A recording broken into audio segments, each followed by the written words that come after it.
नमस्कार, जय हिंद। आशा करते हैं आप सभी लोग स्वस्थ होंगे। आज हम देखेंगे भारतीय संविधान के प्रमुख अनुसूची। तो आपको पता होगा कि भारतीय संविधान में टोटल अनुसूची कितना है। तो 12 गो अनुसूची है। 12 अनुसूची को बारी बारी से हम जानेंगे। ठीक, प्रथम अनुसूची में क्या है बाबू? तो प्रथम अनुसूची में है आपका 28 राज्य और 8 यूटी की चर्चा है। दूसरी अनुसूची में क्या है? तो वेतन भत्ता है। और तीसरी अनुसूची में क्या है? शपथ ग्रहण है।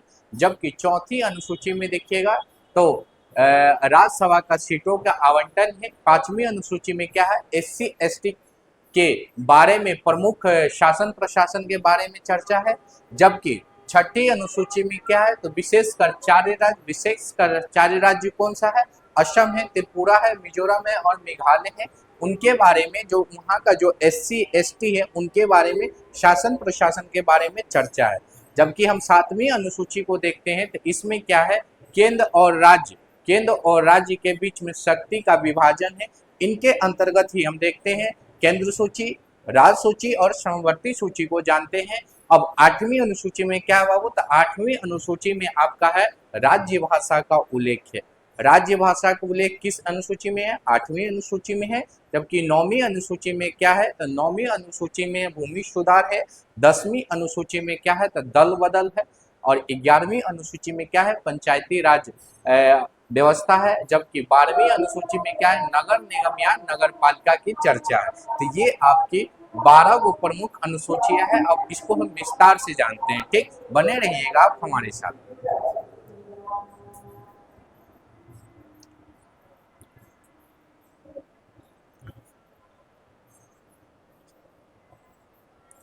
चलिए देखिएगा बाबू, कह रहा है प्रथम अनुसूची, पहला अनुसूची में क्या है बाबू?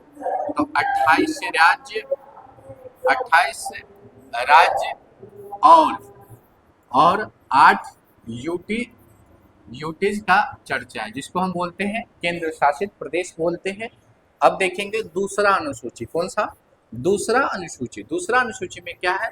वेतन वेतन और भत्ता की चर्चा है। और भत्ता भत्ता की चर्चा किस अनुसूची में मिलता है? तो दूसरी अनुसूची में।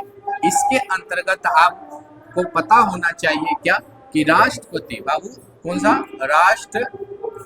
राष्ट्रपति को वर्तमान में वेतन कितना दिया जाता है? तो राष्ट्रपति को वर्तमान में 5 लाख वेतन मिलता है। कितना बाबू? 5 लाख वेतन मिलता है। जबकि उपराष्ट्रपति, किसको? राष्ट्रपति उपराष्ट्रपति को कितना मिलता है बाबू? 4 लाख मिलेगा। 4 लाख। उसके बाद सुप्रीम कोर्ट के मुख्य न्यायाधीश, जिसको आप क्या बोलते हैं? मुख्य न्यायाधीश, जिसको आप क्या बोलते हैं? CJI, chief justice of India. इनको वर्तमान में कितना वेतन दिया जाता है? तो 2.8 लाख। आप बोल सकते हैं 1,80,000। ठीक, उसी में आप सुप्रीम कोर्ट के अन्य न्यायाधीश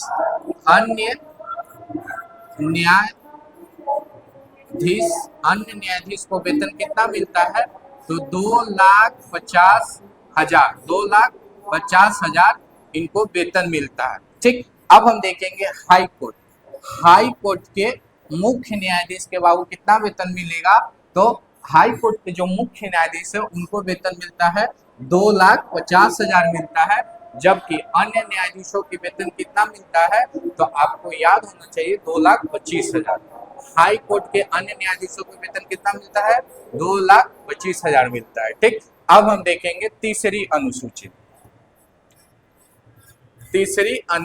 इसमें क्या है बाबू?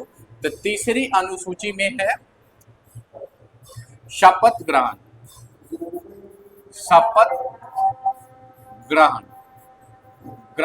ठीक, चौथी अनुसूची में क्या है? तो राज्यसभा के सीटों का आवंटन का आवंटन। ठीक, तो राज्यसभा के सीटों के आवंटन की चर्चा किस अनुसूची में मिलता है? तो चौथी अनुसूची में मिलता है। इसके अंतर्गत आपको पता होगा बाबू, राज्यसभा की चर्चा किस आर्टिकल में है? तो आर्टिकल 80 में है। राज्यसभा को हम क्या बोलते हैं? राज्यसभा को बोलते हैं हम उच्च सदन। उच्च सदन कहा जाता है, सदन कहा जाता है। राज्यसभा को ही क्या बोलते हैं? बुजुर्गों का सदन बोलते हैं। इसी को क्या बोलते हैं? कभी भी ये भंग नहीं होता है, तो न भंग होने वाला सदन किसको कहा जाता है? तो राज्यसभा को कहा जाता है। अब देखिएगा बाबू, राज्यसभा का जो सीटों का आवंटन है, तो आप सभी को पता है कि भारत में कितना राज्य है? 28 राज्य है। 28 राज्य है और 8 वो क्या है? केंद्र शासित प्रदेश है। तो इसमें आपको याद रखना है कि 28 राज्यों में तो राज्यसभा सीट है, लेकिन 28 राज्यों में क्या है? राज्यसभा सीट है, लेकिन मात्र तीन यूटी है, यूटीज है, जिसमें क्या है? राज्यसभा सीट है। कौन कौन है बाबू? जम्मू एंड कश्मीर है, उसके बाद दिल्ली है, उसके बाद पांडुचेरी है। ठीक, तो जम्मू कश्मीर में कितना राज्यसभा सीट है? तो टोटल राज्यसभा सीटों की संख्या 4 गो है। दिल्ली में क्या गो बाबू? तो दिल्ली में है आपका 3 गो है, जबकि पांडुचेरी में क्या गो है? तो 1 गो है, 1 है। ये सब आप समझ गए। अब हम देखेंगे चौथी अनुसूची। चौथी अनुसूची देख लिए बाबू, सॉरी। चौथी अनुसूची के बाद हम देखेंगे पांचवी अनुसूची। पांचवी अनुसूची, इसमें क्या है बाबू? जो पूरे भारतवर्ष में जितना भी एससी और एसटी है, उनके बारे में, शासन प्रशासन के बारे में समझे। एससी और एसटी के बारे में, एसटी क्या, शासन प्रशासन के बारे में इसमें चर्चा है। छठी अनुसूची में आप देखिएगा तो विशेषकर 4 राज्य। ट्रिक क्या है? तो ट्रिक में याद रखिएगा 4 राज्य कौन कौन है? एटीएम स्क्वाड, ए से बाबू आपका हो जाएगा असम, हो जाएगा ए से क्या हो जाएगा? असम। टी से हो जाएगा बाबू त्रिपुरा, एम से हो जाएगा मेघालय। उसके बाद आप देखिएगा फिर एम से क्या हो जाएगा? मिजोरम। यहाँ के जो एससी एसटी है, उनके बारे में विशेषकर 4 राज्य है जहाँ के एससी एसटी के बारे में, शासन प्रशासन के बारे में जानकारी हमको किस अनुसूची से मिलेगा? तो अनुसूची आपका हो जाएगा 6। चलिए अब हम देखेंगे सातवीं अनुसूची। सातवीं अनुसूची, ठीक। सातवीं अनुसूची में क्या है बाबू? तो राज्य भाषा की चर्चा है। राज्य भाषा की चर्चा है। सॉरी। अब हम देखेंगे बाबू सातवीं अनुसूची। सातवीं अनुसूची में क्या है? तो केंद्र और राज्यों के बीच, केंद्र और राज्यों के बीच क्या है? शक्ति का विभाजन। शक्ति का क्या है बाबू? शक्तियों का क्या है? विभाजन। इसी के अंतर्गत हम क्या देखते हैं बाबू? केंद्र सूची को देखते हैं, राज्य सूची को देखते हैं, केंद्र सूची को देखते हैं, राज्य सूची को देखते हैं, और समवर्ती सूची को देखते हैं। ठीक, आप सभी को पता होगा कि केंद्र सूची में टोटल विषयों की संख्या कितना है बाबू? तो याद रखिएगा पहले कितना था? 97 था, और वर्तमान में कितना है बाबू? तो 100 है। उसी प्रकार है राज्य सूची में पहले कितना था? तो 66 विषय था, अभी वर्तमान में कितना है? तो 61 है।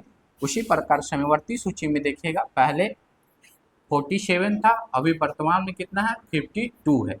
वर्तमान में कितना है बाबू? 52 है। ठीक, तो ये हो गया आपका सूची के बारे में। ठीक, अब हम यहाँ पर आपको क्या जानना है कि केंद्र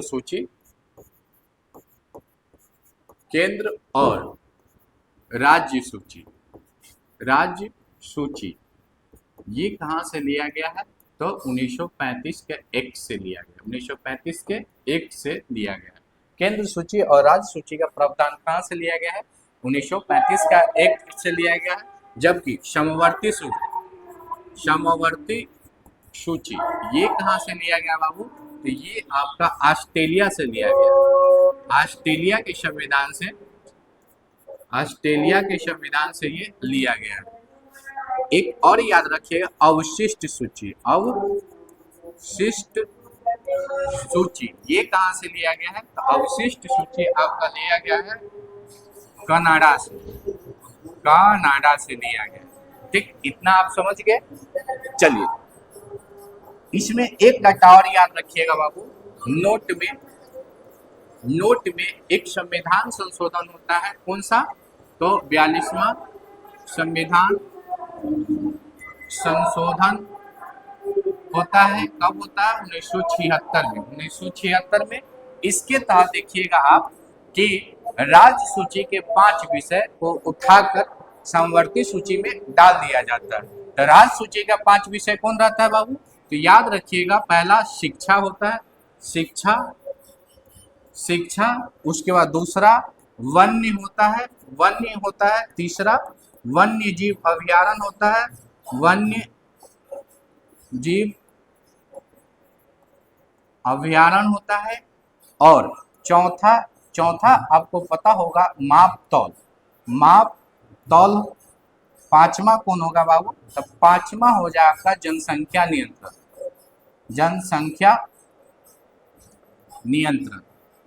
नियंत्रण। ठीक, ये जो 5 विषय होता है कहाँ रहता है? तो ये आपका राज्य सूची के अंतर्गत रहता है। लेकिन 42वां संविधान संशोधन के तहत 1976 में राज्य सूची से हटाकर इसको कहाँ डाल दिया जाता है? समवर्ती सूची में डाल दिया जाता है। ठीक, चलिए आगे हम देखेंगे 8वीं अनुसूची। चलिए आगे हम देखेंगे 8वीं अनुसूची। 8वीं अनुसूची आपको पता होगा, 8वीं अनुसूची में क्या है? राज्य भाषा। चलिए, कौन सी अनुसूची है बाबू? 8वीं अनुसूची। 8वीं अनुसूची में क्या है? तो राज्य भाषा की चर्चा है। राजभाषा की चर्चा किस अनुसूची में है? तो 8वीं अनुसूची में है। इसके अंतर्गत आपको देखना है क्या कि मूल संविधान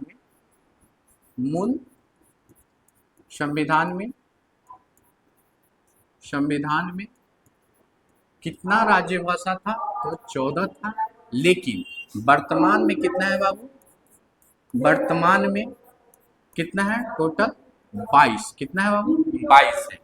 चलिए आगे हम देखेंगे 21वीं संविधान संशोधन। कौन सा? 21वीं संविधान संशोधन कब होता है? तो 1967 में होता है। इसके तहत 15वीं जो हमारा भाषा होता है, कौन सा होगा बाबू? सिंधी को कब जोड़ा जाता है? तो सिंधी को जोड़ा जाता है 21वीं संविधान संशोधन 1967 के तहत 15वीं भाषा सिंधी को जोड़ा जाता है। उसके बाद आप इसमें याद रखिएगा क्या? 71वीं संविधान संशोधन ये कब होगा? तो 1992 में होगा। 1992 में होगा। इसके तहत 3 गो, इसका ट्रिक क्या है? तो ट्रिक आप सभी को पता है, नमक। न से हो जाएगा नेपाली, म से हो जाएगा मणिपुरी, क से हो जाएगा आपका कोंकणी। ये 3 भाषा को कब जोड़ा जाता है? तो 71वीं संविधान संशोधन 1992 के तहत इसको जोड़ा जाता है। उसके बाद आप देखिएगा 92 संविधान संशोधन होता है। ये कब होगा? 2003 में होगा। और इसके तहत 4 गो जो भाषा होता है उसका ट्रिक क्या है बाबू? तो ट्रिक से आप याद रखिएगा बोडमस, BODMAS, बोडमस। ठीक, बोडो हो गया, डोगरी हो गया, मैथिली हो गया और आपका संथाली हो गया। ये 4 भाषा को कब जोड़ा जाता है?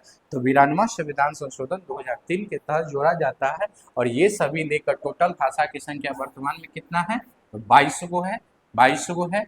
देखिएगा बाबू, ये राज्य भाषा है, हमारा राष्ट्रीय भाषा कोई नहीं है। अब इसमें आपको याद क्या रखना है? 14 सितंबर 1949 को हमारा जो भाषा होता है, भाषा कौन सा? हिंदी का जो लिपि होता है, हिंदी का लिपि कौन है बाबू? देवनागरी। देवनागरिक। देवनागरी को कब अपनाया गया था? तो हिंदी को कब अपनाया गया था? संविधान सभा के द्वारा 14 सितंबर 1949 को अपनाया गया था। और हम राष्ट्रीय हिंदी दिवस कब मनाते हैं? राष्ट्रीय हिंदी दिवस कब मनाते हैं प्रतिवर्ष? तो राष्ट्रीय हिंदी दिवस हम मनाते हैं 14 सितंबर को मनाते हैं। जबकि इसी में आपसे पूछ देगा विश्व हिंदी दिवस। विश्व हिंदी दिवस कब मनाते हैं प्रतिवर्ष? तो विश्व हिंदी दिवस हम मनाते हैं 10 जनवरी को हम मनाते हैं, 10 जनवरी को मनाते हैं। तो इतना आप लोग समझ गए, आप इसको याद रखिएगा, ठीक। यदि मजनू को लैला चाहिए, समझे, तो मजनू को क्या करना पड़ेगा? मेहनत करना पड़ेगा। नहीं तो आज का जो जमाना चल रहा है, जैसे आप लोग देख रहे हैं कि कोई भी लड़की बेरोजगार का हाथ नहीं थामता है, इसी प्रकार क्या करना है? आपको बहुत ही मेहनत करना पड़ेगा। जॉब लेना है तो मेहनत करना पड़ेगा। और रिवीजन के लिए हम तो है ही, रिवीजन करने के लिए आप हमसे जुड़ सकते हैं। सुबह में मेरा लुसेंट का क्लास चलता है, सुबह में लुसेंट चलता है, उसके साथ साथ आपको एसपीडी करेंट अफेयर्स चलता है सुबह में 8 बजे से लेकर 10 बजे। आप हमसे जुड़ सकते हैं यदि आपको कम समय में रिवीजन करना है।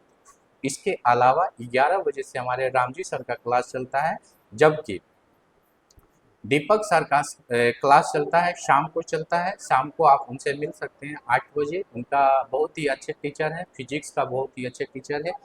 फिजिक्स तो मुझे तो पटना में हम भी रहते हैं, बहुत सालों से रह रहे हैं, तो जैसे वो सर न्यूमेरिकल बताते हैं तो उनसे अच्छा कोई अभी तो नहीं हमको लग रहा है कि कोई बताते हैं। तो फिर भी हम आपको यही बोलेंगे बाबू, रिवीजन करना है और पढ़ना है। पढ़ाई का मतलब होता है रिवीजन, कम पढ़िए और रिवीजन ज़्यादा करिए। आपको पता होना चाहिए कि बिहार सरकार द्वारा, समझे, बिहार सरकार द्वारा अभी वर्तमान में देखिएगा टीआरई 4.0 का भी वैकेंसी का अनाउंस कर दिया है। आपका जो 1 सितंबर से ये क्या हो जाएगा? फॉर्म फिलअप होगा। 1 सितंबर से फॉर्म फिलअप होगा। टीआरई के लिए भी आप अच्छा से तैयारी कर सकते हैं। टीआरई का भी जॉब अच्छा होता है, अच्छा खासा सैलरी मिलता है। इसके अलावा आप देखिएगा कुछ मंथ में आपका लाइब्रेरियन का जो बिलिस किया हुआ है, बिलिस और एमलिस का जो डिग्री लिया हुआ है, उनके लिए लाइब्रेरियन का भी पोस्ट आने वाला है, वैकेंसी आने वाला है। तो ये भी आप कर सकते हैं। प्लस आपको पता है कि अगले मतलब अक्टूबर को 22 अक्टूबर को शायद 72वीं बीपीएससी का भी पीटी का भी एग्जाम है। तो अभी समय है, अभी मेहनत करने का समय है। 2 महीना 3 महीना मस्ती से पढ़िए, रिवीजन करिए, ठीक। चलिए अब हम देखेंगे बाबू 9वीं अनुसूची। कौन सा? 9वीं अनुसूची को देखते हैं। 9वीं अनुसूची में क्या है? तो इसमें बाबू भूमि सुधार, भूमि सुधार, सुधार, ठीक। इसको कब जोड़ा गया था? तो पहला संविधान संशोधन, फर्स्ट संविधान संशोधन कब होता है? 1991 में होता है। तो फर्स्ट संविधान संशोधन के तहत 9वीं अनुसूची को जोड़ा जाता है, जिसमें किसका चर्चा है? भूमि सुधार का है, ठीक। नोट में आप ये भी याद रखिएगा, एकमात्र जो संविधान संशोधन रहता है, एकमात्र जो संविधान संशोधन होता है किसके द्वारा होगा? तो संविधान सभा के द्वारा होता है, संविधान सभा के द्वारा होता है, ठीक। क्यों होता है बाबू? तो इस समय ना हमारा लोकसभा ना ही राज्यसभा का स्थापना हुआ था, गठन हुआ था, ठीक। तो एकमात्र जो संविधान संशोधन है जो संविधान सभा के द्वारा होता है, कौन सा हो जाएगा? तो बाबू पहला संविधान संशोधन। चलिए आगे देखिएगा 10वीं अनुसूची। कौन सा? 10वीं अनुसूची, ठीक। 10वीं अनुसूची में क्या है बाबू? 10 से दल बदल, दल बदल, ठीक। दल बदल किस अनुसूची में है? तो 10वीं अनुसूची में। इस समय प्रधानमंत्री कौन रहता है? तो प्रधानमंत्री हमारे रहते हैं राजीव गांधी, राजीव गांधी, ठीक। अब हम देखेंगे 11वीं अनुसूची। 11वीं अनुसूची में क्या है बाबू? तो 11वीं अनुसूची में है पंचायती राज। कौन सा है? पंचायती राज। 11वीं अनुसूची में क्या है? तो पंचायती राज, पंचायती राज, इसमें टोटल कितना विषय है, तो विषय सब्जेक्ट में आप याद रखिएगा टोटल कितना है, तो 29 वो सब्जेक्ट है। इसका चर्चा कौन सी भाग में है, तो भाग पूछेगा बाबू तो 9 में है। आर्टिकल कौन सा है, तो आर्टिकल अभी याद रखिएगा, आर्टिकल 243 के ए से लेकर कहाँ तक है, 243 के ओ तक है, ओ तक है। ठीक, चलिए पंचायती राज को ही क्या बोलते थे, तो स्थानीय स्वशासन भी आप बोल सकते हैं इसको, स्थानीय स्थानीय स्वशासन। ठीक, स्थानीय स्वशासन या स्थानीय निकाय भी इसको बोलते हैं। स्थानीय स्वशासन के जनक भारत में किसको कहा जाता है, तो लॉर्ड रिपल को कहा जाता है, लॉर्ड रिपल को कहा जाता है। और प्राचीन काल में स्थानीय स्वशासन हमको किस वंश में देखने को मिलता है, तो चोल वंश में देखने को मिलता है, चोल वंश में देखने को मिलता है। इतना आप लोग समझ गए। चलिए, तो इसको कैमी संविधान संशोधन के तहत जोड़ा जाएगा, तो याद रखिएगा इसको 73वीं संविधान संशोधन कब होता है, 1993 के तहत इसको जोड़ा जाता है। 73वीं संविधान संशोधन 1993 के तहत पंचायती राज व्यवस्था को जोड़ा जाता है। इसमें और डाटा आपको याद रखना है, तो याद रखिएगा कि सर्वप्रथम कहाँ लगा हुआ था ये पंचायती राज अधिनियम, तो राजस्थान के नागौर जिला में ये लगता है। यहाँ पर क्या स्तरीय लगेगा बाबू, त्रिस्तरीय। इसके बाद कहाँ लगता है, तो ये आंध्र प्रदेश में लगता है, आंध्र प्रदेश में लगता है। यहाँ पर भी कितना स्तरीय का बात है बाबू, तो त्रिस्तरीय यहाँ पर भी लगता है। ठीक, एकमात्र राज्य है जहाँ पर चार